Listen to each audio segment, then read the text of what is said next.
Okay. अ, फिर से स्वागत है बच्चों, है ना?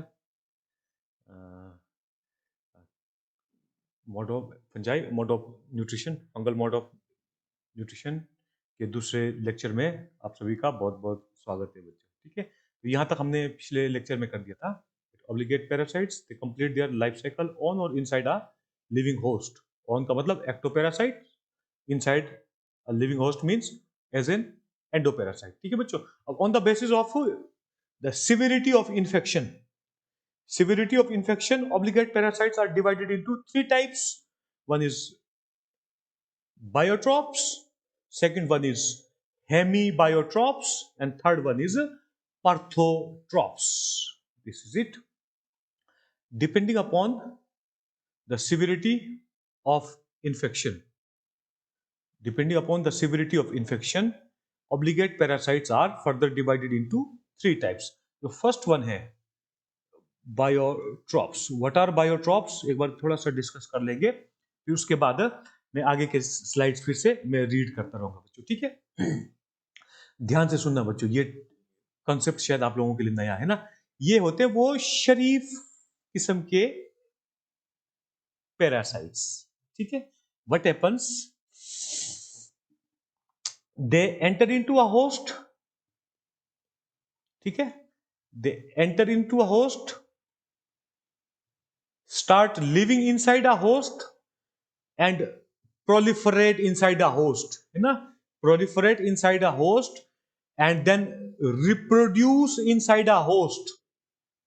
And थोड़ी देर पिछले लेक्चर में मैंने बता दिया था। ठीक है, दो फेजेस में, या हम दोबारा से बोल सकते हैं कि biotrophs are those types of parasites which enter into host, a host, animal or plant host, live inside host as vegetatively and also undergo reproduction inside a host. That means it produces spores and thus completes its life cycle on or inside a host. But hemibiotrophs never kill a host. They never kill a host. They never kill their host. तभी मैंने बताया था बच्चों, है ना, ये थोड़ा सा शरीफ जैसे गुंडे हैं, शरीफ जैसे गुंडे हैं। इसका मतलब क्या हुआ कि in that case how they draw their nourishment, they draw their nourishment parasitically. And what is the mechanism? We are going to discuss it in next lecture. ठीक है, parasitically, कंप्लीटली। ठीक है बच्चों, तो ये हुआ हमारे पास बायोट्रॉप्स। ठीक है, which lives inside a host, draws its nourishment. ठीक है, completes its life cycle inside a live host and thus they take food from live tissues or cells of host parasitically. And examples, एक example है बच्चों, एक दो pathogen है infect, है ना। एक आपका सिलेबस से है, चलो एक ही कर लेते हैं, है ना, एक ही कर लेते हैं। एग्जांपल में पीछे अगले वाले स्लाइड्स में दूसरा दिया होगा, वो चाहे आप याद करो चाहे ना करो। ठीक है, वन इज फाइटोप्थोरा इन्फेस्टेंस बच्चों। Phytophthora infestans that causes a disease called black stem rust of wheat. Sorry, Phytophthora infestans नहीं, मैं भूल जाता हूं, Puccinia graminis tritici that causes a disease called black stem rust of wheat in Triticum aestivum, गेहूं के पौधे में। But you see, in that case, it never kills that wheat plant. That means it is a biotroph. ठीक है बच्चों, so next is a hemibiotrop. ये थोड़े से हल्के से बदमाश टाइप के होते हैं। What do they do? They enter inside host. ये मैं ऐसे बता देता हूं, है ना बच्चों, होस्ट। ठीक है, they enter into a host, a live plant or animal, ठीक है, start multiplying there grow luxuriantly, ठीक है, draw their nourishment from live tissue parasitically, and after attaining a certain stage of maturity, what these hemibiotrophs do, that they kill the host. After attaining a certain stage of maturity, they kill the host and start drawing their nourishment saprotrophically. क्यों? क्योंकि उस time में ये host को किल कर देते हैं. Host किल होने का क्या मतलब हुआ? ऑर्गेनिक सोर्स कैसा है? Dead organic source. Saprotrophically. Then they start taking their food saprotropically, and at that stage they undergo reproduction, means they complete their life cycle inside that dead organic source. एक बार फिर से repeat करता हूं, इस बार मैं सिर्फ वर्बल बताता हूं. Hemibiotrophs are those parasitic forms which enter into a host, ठीक है, and in the beginning they do not kill the host, but they take their food, organic food, parasitically, but after a certain stage of maturity they kill host and then they take their food saprotrophically and complete their life cycle inside that dead host. Now this is the third category. Perthrotrophs. These are the deadly ones. What do? They enter into a host and kill it immediately. Enter into a host, kill it, and then they started drying their nourishment, or then they started taking their organic nutrients saprotrophically.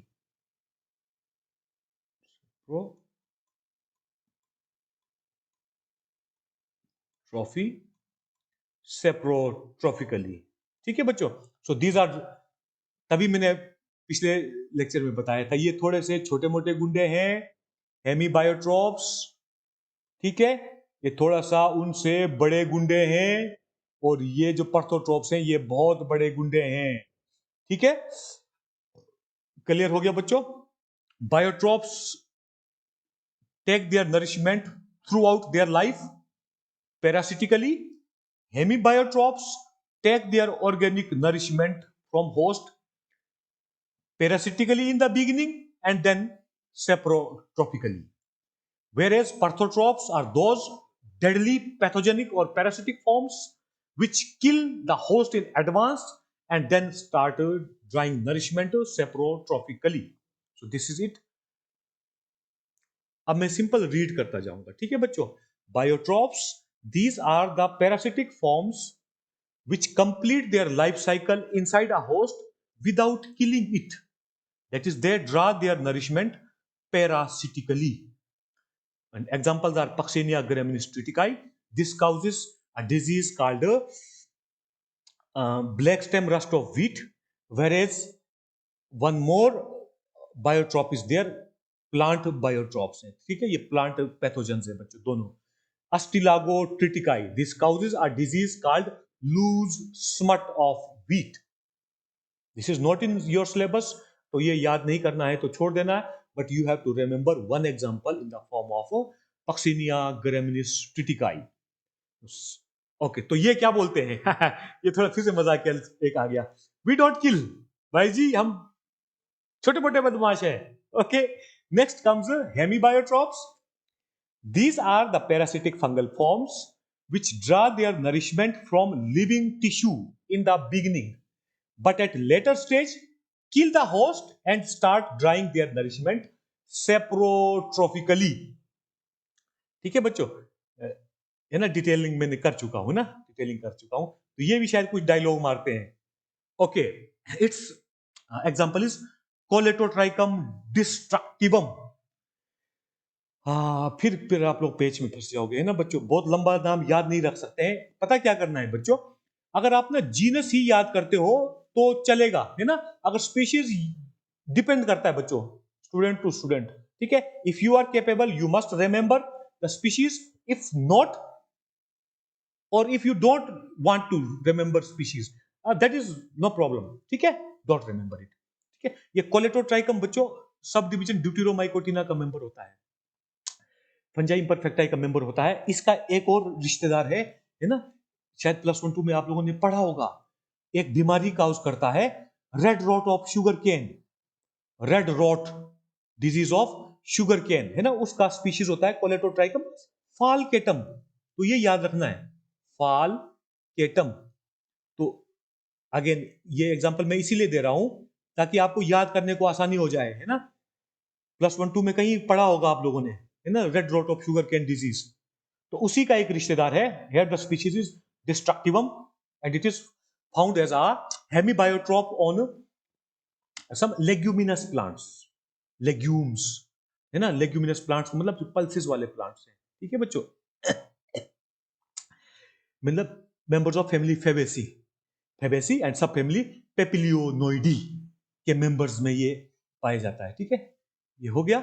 और ये भी क्या dialogue बोलते हैं, we can kill at later stage, ठीक है। We don't kill in the beginning we live we draw our food parasitically, then after that we kill the host and we start taking our organic nutrient सेप्रोट्रॉपिकली।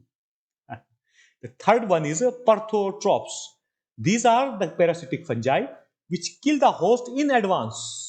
In advance, पहले ही मार देते हैं जैसे ये enter into host, ठीक है, by any means, ठीक है, and then start drying their nourishment saprotrophically, ठीक है। इसका जो एग्जांपल है बच्चों तुम्हारे आप लोगों की किताब में स्क्लेरोशियम रोफसी करके दिया हुआ ना, ये असल में स्पीशीज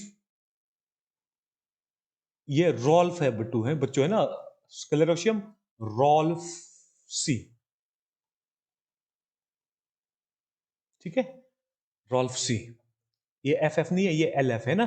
और मैंने कहीं लिटरेचर, ऑनलाइन लिटरेचर में कहीं पढ़ा, ये this is some facultative form, this is not a sub obligate form, ठीक है। तो no problem, you can continue this example, ठीक है। But again this name is obsolete, it is now known as Athelia rolfsi, this is member of subdivision Basidiomycotina। तो अगर आप स्क्लेरोशियम रोल्फसी याद करना चाहो तो इस रूप में याद रखो, नहीं तो अगर आप एथीलिया रोल्फसी के रूप में याद करना चाहो तो इस रूप में भी याद कर सकते हो, ठीक है, दोनों मान्य है, ठीक है। तो ये बोलते हैं we kill in the beginning we are बदमाश, वी आर तगड़े बदमाश, ठीक है। Now moving to next, facultative saprotrophs, ठीक है। जो पैरासाइट्स थे ये दो तरह के हैं ना, एक स्ट्रिक्ट पैरासाइट्स और ऑब्लिगेट पैरासाइट्स, दूसरे हैं facultative saprotrophs. These are those fungal members which are under normal conditions, under normal condition means whenever there is availability of live organic food source they remain as parasite, but whenever there is unavailability of live organic matter और live organic source they turn into saprotrophs, ठीक है। इसका example मैंने बता दिया था, class टीलियोमाइसिटिस का एक मेंबर है, वो पाइथियम का भाई है, और ये late blight of potato disease cause करता है, and it is Phytophthora infestans, this is it बच्चों, ठीक है। इसका एग्जांपल है फाइटोप्थोरा इन्फेस्टेंस।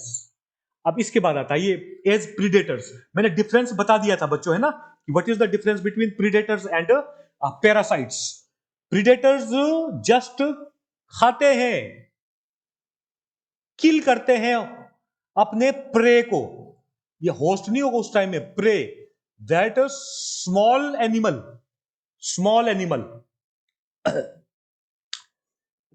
एनिमल्स अगेन, ठीक है, animals only because these are called carnivorous fungi, carnivorous fungi. So जिसके ऊपर ये प्रे अपॉन करते हैं, जिसका ये शिकार करते हैं अगर सीधे बोला जाए तो, ठीक है, उसको ये सिर्फ भोजन के सोर्स के रूप में यूज करते हैं. They do not use their prey to complete their life cycle, thus they are called predators. They have evolved as a very special group of fungi. बहुत समय तक ये जैसे प्रीडेटर फंजाई का हमारे को कोई मालूम नहीं था बच्चों, ठीक है, लेकिन they do exist. And how many? Approximately 200 species globally. ये मैंने पहले ही आप लोगों को क्लियर कर दिया है. Approximately 200 species are there. And what do they do? Predaceous fungi, these are special predator fungi that capture and consume small animals like protozoans, insects and nematodes. है ना, nematodes. ठीक है, इसका मैं एग्जांपल बताऊंगा आप लोगों को. They capture their prey with the help of specialized modified structures such as sticky loops and sticky nets. And these specialized structures are nothing but a fungal hyphae, the branch of mycelium called fungal hypha or hyphae. They get modified, and this predator fungus uses it to capture its prey. ठीक है बच्चों, आगे मेरे पास 2 images हैं, वो बहुत ही सुंदर तरीके से उसमें एक्सप्लेन किया हुआ है. ठीक है बच्चों, so this is it. In fact, these sticky nets and loops are modified hyphae with the help of which they capture their prey. In contrast to parasitic fungi, predaceous fungi never use their prey to complete their life cycle. ये difference है बच्चों, ठीक है, confuse नहीं करना है. फिर हो गया मेरे ख्याल में ना. Okay, example is this Arthrobotrys oligospora. इसको भी इकोनॉमिकली बहुत एक्सप्लॉइट किया जा रहा है एक खास पर्पस से मनुष्यों के द्वारा. इसका एग्जांपल जिक्र मैंने शायद पीछे कहीं किया था या नहीं किया था. Arthrobotrys, this is a member of a predator fungus, member of subdivision Ascomycotina. This is being used to control nematodes. ये इकोनॉमिक इंपोर्टेंस वाले टॉपिक में मैं सोच रहा हूं कि एक अलग सा, एक छोटा सा एक लेक्चर बना लूं इसका मैं. ठीक है बच्चों, निमाटोड्स. व्हाट हैपेंस, जो ये मशरूम ग्रोवर्स हैं, मशरूम फार्मिंग में एक जो मशरूम ग्रोवर्स एक बहुत बड़ा चैलेंज आज के समय में फेस कर रहे हैं, वो है in the form of these nematodes as pests. So pests, ये ई नहीं है बीच में, पेस्ट्स. सो जो आर्थ्रोबोट्राइस ओलिगोस्पोरा का जो एक पोटेंशियल है for being a predacious fungus, as being a predacious fungus on nematodes also. ठीक है, तो हम लोग ये कोशिश कर रहे हैं कि इनको बायोलॉजिकल कंट्रोल एजेंट्स के रूप में तैयार किया जाए. बायोलॉजिकल कंट्रोल एजेंट्स, ये मैं डिटेल में एक अलग से मैं लेक्चर तैयार कर दूंगा बच्चों. ठीक है, biological control agents so as to control these nematodes which are behaving as pests in case of mushroom cultivation practices. ठीक है, जो मशरूम ग्रोवर्स का आप कहीं भी पूछ लेना है बच्चों, हिमाचल के अंदर शायद ज्यादा नहीं होंगे, हिमाचल के बाहर जो गर्म इलाकों के, वो बोलेंगे नेमाटोड्स ने हम लोगों को दुखी कर दिया है जी, तो इसको यूज कर रहे हैं. ठीक है, अब ये काम कैसे करता है असल में, ये मैं आगे के इमेजेस से समझाने की कोशिश करता हूं आप लोगों को. ठीक है, सो दिस इज आर्थ्रोबोट्राइस का माइसीलिया और पार्ट ऑफ माइसीलिया जिसको हम हाइफे बोलते हैं. ठीक है, और this is that pest in the form of some nematode. Nematode का जीनस नहीं पता है, बस दिस इज अ नेमाटोड, है ना, हमारे को इतना ही जानना जरूरी है. ये क्या करते हैं, ये इस नेमाटोड को एक स्पेशल स्ट्रक्चर से पकड़ते हैं, और वो स्ट्रक्चर, स्पेशल स्ट्रक्चर क्या है, मॉडिफाइड फॉर्म ऑफ हाइफे. क्या करता है, जब ये नेमाटोड कहीं मिलता है या नेमाटोड फंगल हाइफे के साथ टच में आता है, what happens, this hypha makes a loop around that nematode. ठीक है, and start developing some knobs on those loop structures so that they can tighten it to capture the nematode formally. ठीक है बच्चों, एक और इमेज है, बहुत सुंदर इमेज है, तभी है ना आप लोग सोचोगे कि ये सर बार बार थैंक यू क्यों करते हैं। हमारे we have got so many good people on this earth बच्चों। ठीक है, ये किसी जेंटलमैन ने, some gentleman, I don't know who, ठीक है, पर हमारे धरती के ऊपर के किसी जेंटलमैन ने ये अपलोड किया है। This is an electron micrograph, electron microscopy scope के ऊपर कैमरा लगा के ये इमेज खींचा हुआ है बच्चों। ठीक है, ये क्या दिखा रहा है, ये ब्राउन कलर का, दिस इज अ नेमाटोड। ठीक है, और जो ये लाइट ब्लूइश और सम ग्रेइश ब्लूइश कलर नजर आ रहा है, दिस इज आर्थ्रोबोट्राइस ओलिगोस्पोरा। और ये क्या कर रहा है, देखो यहां स्पष्ट दिखा हुआ है, फंगल हाइफे। जो फंगल हाइफे एक स्पेशलाइज्ड स्ट्रक्चर बनाता है in the form of a loop, and after that this loop develops some knobs. ठीक है, knobs, as a result this nematode gets caught, ये पकड़ में आ जाता है। ठीक है, and this fungus eventually kills it and eats it. ठीक है, मैकेनिज्म मैं अगले लेक्चर में करूंगा बच्चों। ठीक है, ये मैं आपको, this is so beautiful image है ना, एंड सो एजुकेशनल। अब सेकंड लास्ट आता है ये सिम्बायोन्ट्स है ना, एज अ सिम्बायोन्ट, ये पहले डिस्कस कर दिया हुआ है।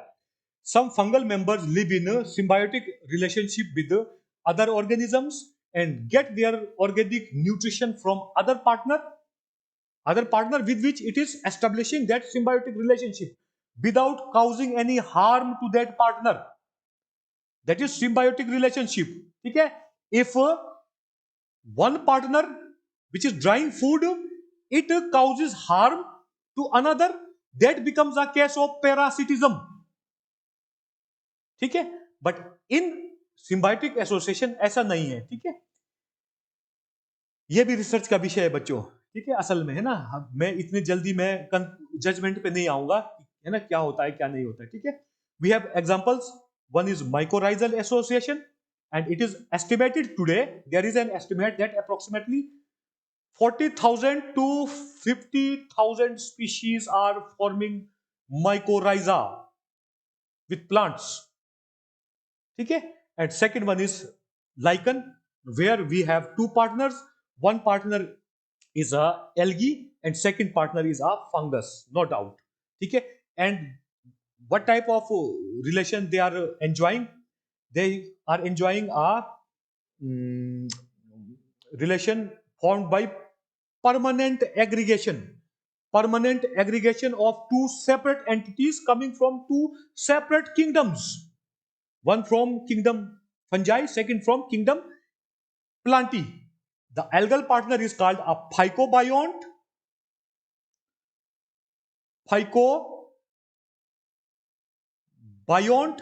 whereas the fungal partner is called mycobiont. ये हल्का सा फिर बता देता हूं क्योंकि शायद थोड़ा सा टाइम है। फाइकोबायोंट क्या करेगा, phycobiont is algae is autotroph, it fixes organic nutrition for getting carbon and it provides carbon to its fungal partner. ठीक है, whereas what does it do, what does this mycobiont do, mycobiont provides inorganic nutrition to algae, inorganic nutrition to algae. Inorganic nutrition का मतलब हम दूसरे शब्दों में इसको mineral nutrition भी बोलते हैं। मिनरल न्यूट्रिशन प्रोवाइड करता है, plus it provides home to algal partner और दिस फाइकोबायोंट। ये भी हम डिटेल में तब करेंगे, इन इकोलॉजी एंड सिग्निफिकेंस करके एक टॉपिक है ना बच्चों, उसमें मेरे ख्याल में उनका, हमारे सिलेबस सेट करने वालों का एक लक्ष्य था इकोलॉजिकल सिग्निफिकेंस ऑफ और इकोलॉजिकल इंपॉर्टेंस ऑफ फंजाई बताना है। ठीक है, वैसे तो हर ऑर्गेनिज्म इकोलॉजिकली इंपॉर्टेंट है बच्चों, लेकिन हमने अपनी मनुष्य की आंख से देखना है ना। तो जो इकोलॉजिकल इंपॉर्टेंस ऑफ फंजाई आएगा उसमें दो चीजें शामिल होंगी, एक तो ये माइकोराइजा है, एक लाइकन है, इसके अलावा एक और तरह से भी इसको हम शामिल करेंगे, ये मैं जानबूझ के दे रहा हूं बच्चा, ठीक है, एक टास्क के रूप में। हमको मालूम है कि हम जब बात करते हैं soil on earth is formed by 5 different components. One is organic matter, one is inorganic matter, second one is inorganic matter, third one is water, ठीक है, fourth one is air, we call it soil water, we call it soil air, and fifth and most important component of our good and healthy soil we are forgetting today. Majority of us are forgetting today. These are microorganisms. And these microorganisms are largely bacteria and fungi. And what do? They break complex chemical structures into some soluble forms, into some very easy forms, small forms, so that they can be taken up by plants. ठीक है बच्चों, तो जो अगला मैं कोई lecture जारी करूंगा इकोलॉजिकल सिग्निफिकेंस ऑफ फंजाई का, उसमें मैं 3 ही चीजों पर फोकस करूंगा बच्चों, है ना। एक तो माइक्रोराइजल एसोसिएशन के रूप में ये हमारे कल्टीवेटेड प्लांट्स के लिए भी इंपॉर्टेंट है, और धरती के ऊपर बाकी प्लांट्स जो हम लोग नहीं उगाते हैं, मनुष्य, ठीक है, उनके लिए भी इंपॉर्टेंट है, ठीक है, ठीक है बच्चों। हाँ, माइक्रोराइजा, दूसरा लाइकन्स के रूप में भी है, और तीसरा being a fifth and most important component of a good and healthy soil. तो इन 3 चीजों को मैं उसमें शामिल करूंगा उस टॉपिक में, ठीक है। तो इसके साथ हमारा टॉपिक खत्म होता है, ठीक है बच्चों, तो विदा लेता हूं। Thank you very much, stay safe बच्चों, and have a nice time.